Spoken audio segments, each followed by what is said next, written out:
and Donald Trump have proposed the largest cut to Medicaid in American history. And they've also put a target on the back of Social Security and Medicare. So let me be clear. House Democrats are going to stand on the side of the American people, which means standing on the side of Social Security, Medicare, Medicaid, our veterans, nutritional assistance to children and families, and the health care of every single American. Republicans are trying to rip health care away from tens of millions of Americans. Children will be devastated, families will be devastated, people with disabilities will be devastated, and older Americans will be devastated. Hospitals will close, including in rural America, all across the country, and nursing homes will shut down. Those are the implications of the House Republican budget, and every single Democrat are going to continue to stand against it. Questions? Thank you, Mr. Leader. Speaker Johnson said earlier this morning that he expects text to be released of the CR either today or tomorrow. You know, if Republicans continue with this CR to fund the government through the year, is that something Democrats can get on board with, even if you don't like it, or are you still expecting Republicans to do this on their own? We'll have a conversation as House Democrats on Tuesday morning when we reconvene in the Capitol. We've consistently made clear that top-line numbers were agreed upon in a manner consistent with the Bipartisan Fiscal Responsibility Act that Republicans in the House themselves negotiated and supported. A year-long continuing resolution is inconsistent with the Bipartisan Fiscal Responsibility Act. And so if Republicans decide to take this approach, as Speaker Johnson indicated, it's his expectation that Republicans are going it alone. Congressman, Rep. Al Green was just censured by the House. What is your reaction to that? I voted no. The censure resolution put forth by extreme MAGA Republicans is not worth the paper that it was written on. So, thank you, Leader. So on Tuesday morning, it was reported that you and other leadership told Democrats to refrain from using any signs or do anything attention-grabbing, with the overall message to not become the story. And given that wasn't the case, in terms of leading and controlling your conference, how are you feeling about Democratic unity under your leadership? Are you feeling secure with that and in your leadership position right now? Yes. Thank you, Mr. Leary. Going back to the censure, these types of resolutions used to be a dime a dozen, and it seems like, I mean, last year there were 3 of them against House Democrats. Can you just reflect on this shift from censure resolutions being for the most egregious forms of misconduct and now being used as political weapons? Republicans are playing political and partisan games with their censure resolutions because they are on the run. Republicans are on the run with respect to the economy. Donald Trump consistently promised that grocery prices were going to be lowered on day one. But costs aren't going down, they're going up. The stock market isn't going up, it's going down. Inflation is up. And Donald Trump and House Republicans are crashing the American economy in real time. Republicans are on the run with respect to the economy. Not a single bill, not a single executive order, and not a single administrative action has been put forth by Donald Trump or House Republicans to improve the economic circumstances of the American people. And folks are taking notice all across the country, which is why his approval ratings aren't going up, staying the same. They're going down, particularly as it relates to the economy. Republicans are on the run as it relates to the economy. Republicans are on the run as it relates to health care. They're not even having town hall meetings anymore because they are afraid to hear from their own constituents who do not want them to enact the largest Medicaid cut in American history. And Republicans are on the run with respect to the GOP tax scam. So are you saying that you believe that the resolution was to distract from? Everything they do is a big, massive distraction. House Democrats, we're going to continue to focus on the issues that matter to the American people. That's why every single House Democrat voted against the reckless Republican budget. We're standing on the side of Medicaid and the American people. Republicans are standing on the side of their billionaire puppet masters, like Elon Musk. Yeah, thank you. On that point, you're talking about Medicaid, you're talking about grocery prices, trying to focus on things that everyday people feel. Do you think that the protest tactics on Tuesday are an effective way to communicate that message? We're going to continue to keep the focus on the American people. Yes? Okay, thank you. Considering the economy is an issue that affects all Americans, do Democrats plan to introduce a bill that would bring the cost of living down? And what offensive approach to the administration, although in the minority, are Democrats planning to take aside from opposing Republicans' proposed budget and threats to Medicaid? Yeah, we believe that we've got to protect Social Security, Medicare, and Medicaid. That's core to the American dream. We have to protect health care and strengthen the Affordable Care Act, not try to weaken it or walk away from the expansion of the Affordable Care Act, which the American people will reject all across the country.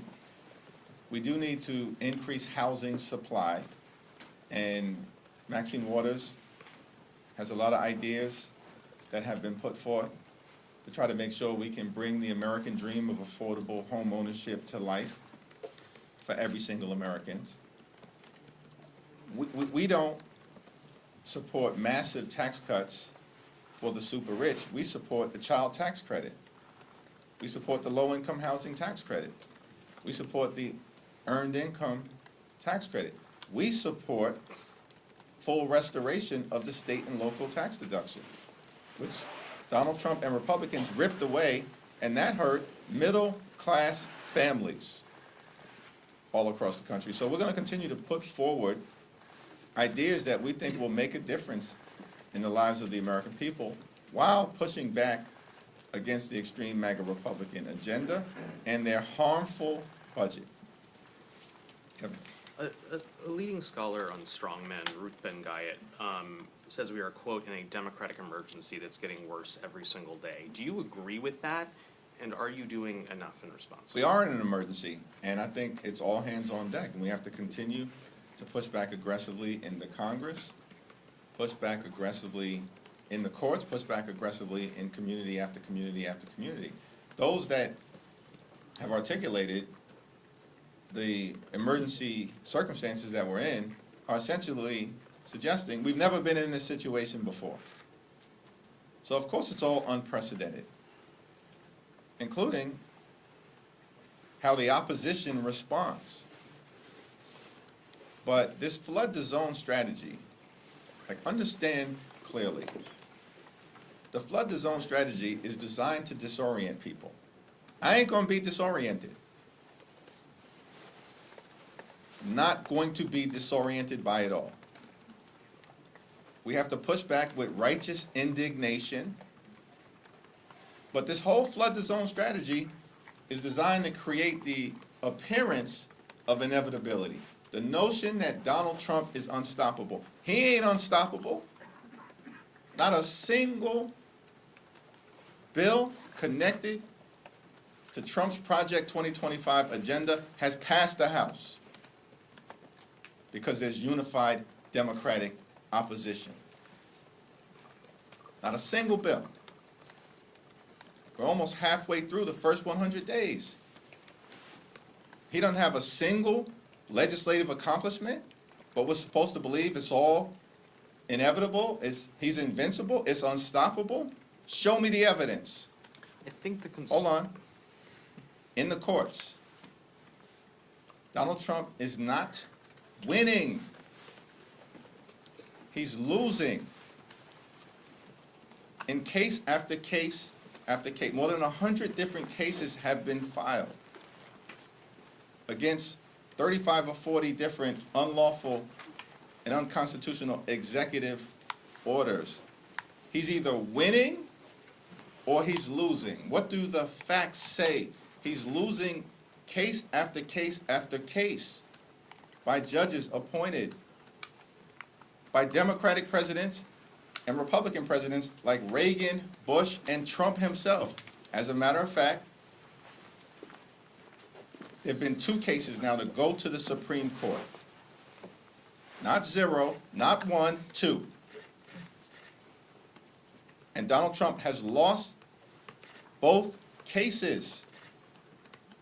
One related to USAID and the other related to the Office of Special Counsel. Why is that Office of Special Counsel case important? Because that actually relates to the firing of the probationary employees, many of whom are veterans. That's disgusting what they're doing. He's being stopped in the Congress, stopped in the courts, and stopped in terms of community sentiment because his public approval ratings aren't going up, they're going down. This dude is not winning anywhere.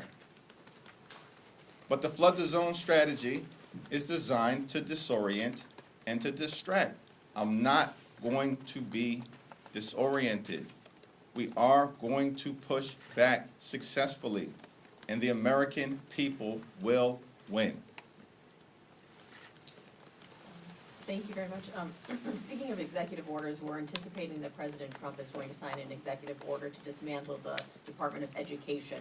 Tell us how is there going to be a pushback against that, and what's your reaction to it? I'm glad you asked that question because this is another example. Why do they want to issue this executive order right now? That they know does not have the force of law.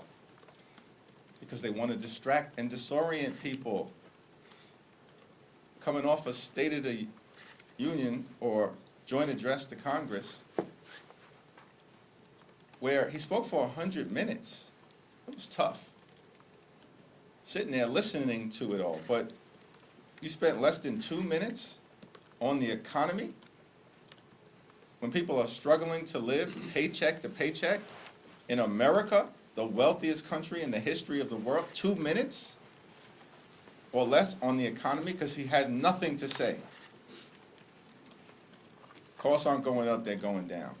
He didn't say a word about Medicaid. And Donald Trump set the table to eradicate Social Security benefits. There is no situation where people who are 100, 150, 200 years old, 300 years old, receiving Social Security benefits. Prove that. Everybody knows he lied to the American people. So it was a horrible performance. One of the most divisive presidential addresses ever delivered in the history of the country. So what do they want to do? Distract from it all. You can't abolish the Department of Education through an executive order. He apparently likes losing in court because he'll lose again. Because as soon as this gets issued, he's going to be sued and he's going to lose. And the votes don't bring the bill to Congress. We welcome that fight. Bring the bill to Congress if you want to get rid of the Department of Education. We'll stand on the side of the American people, and they'll continue to stand on the side of Elon Musk. I want to ask about California Governor Gavin Newsom's comments saying that Democrats were in the wrong for allowing transgender athletes to compete in female and girls sports. What is your response to that after Democrats had opposed the women and girls in sports? I haven't seen his comments. What Democrats opposed was unleashing sexual predators on girls throughout the United States of America. Thank you. Last question. What do you say to those members, particularly progressive members, who have been receiving relentless, I want to say, encouragement from, grassroots activists and constituents who want to see the party do more without obviously necessarily understanding what the power of the minority party is. What is your strategy to show your base that you guys have an effective strategy to counter President Trump? We're going to continue to stop him in the Congress, stop him in the courts, stop him in the community, put it in the voters' hands next year, and take back control of the House of Representatives. Thank you. Thank you.